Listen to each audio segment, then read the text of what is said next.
Writing in the Financial Times, Philip Stevens asserts this week of Corbyn's Labour that they hail from a small far-left sect that views Brussels as a capitalist plot.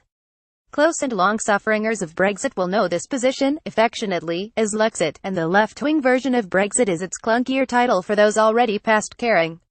Despite the logical-seeming simplicity of Stevens' argument, as the Brexit process gets ever more critical and Remainers seek a new will of the people, the provenance of lexit needs scrutiny if it is not to be found all too late to have been only a misleading trope.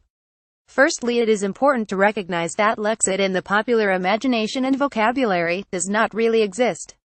Devout politicos know to what it refers, but the concept only registers any clout in Google Trends on a few days of 2016 when The Guardian ran one article successfully outlining what lexit might be.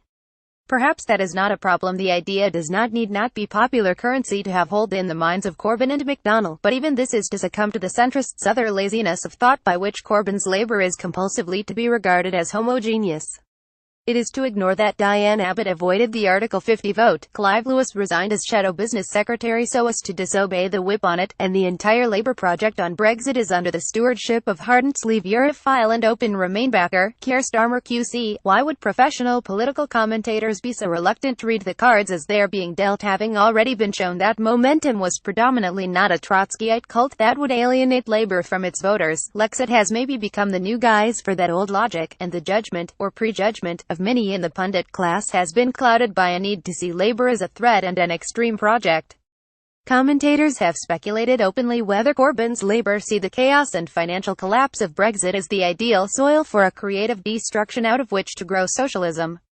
The more obvious reason for Labour equivocating, that the bulk of Labour MPs are in Leave voting seats, often fails to penetrate their dogma, despite its glaring obviousness. That Labour, on the European Court of Justice and EU citizens' rights are quite clearly amenable to making Brexit as sane as possible, has already passed them by, such is the fidelity to the creed that Corbyn must be mad.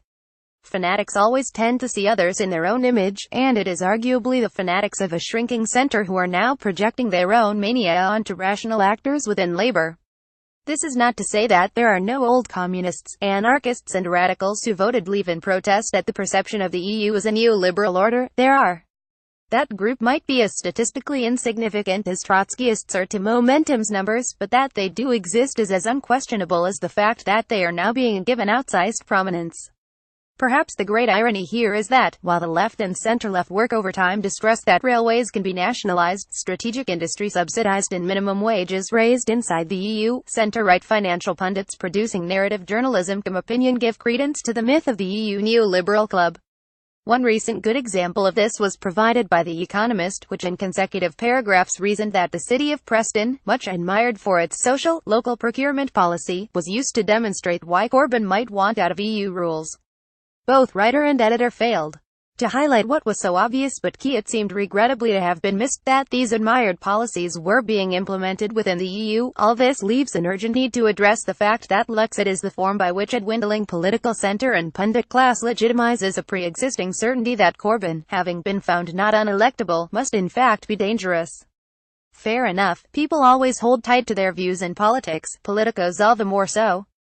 But what if they are wrong? This too leaves two options. The first possibility is that they are wrong but in good faith, that they believe their mistake to be true, unaware that the need to doubt and pillory Labour under Corbyn could cost them a valuable ally in maintaining their EU. Or are they wrong but in bad faith they have divined that Labour are in fact agnostic on the EU, but threatened by a Corbyn government? The spectre of lexit, at best fringe in Labour circles, must be peddled to discredit this movement.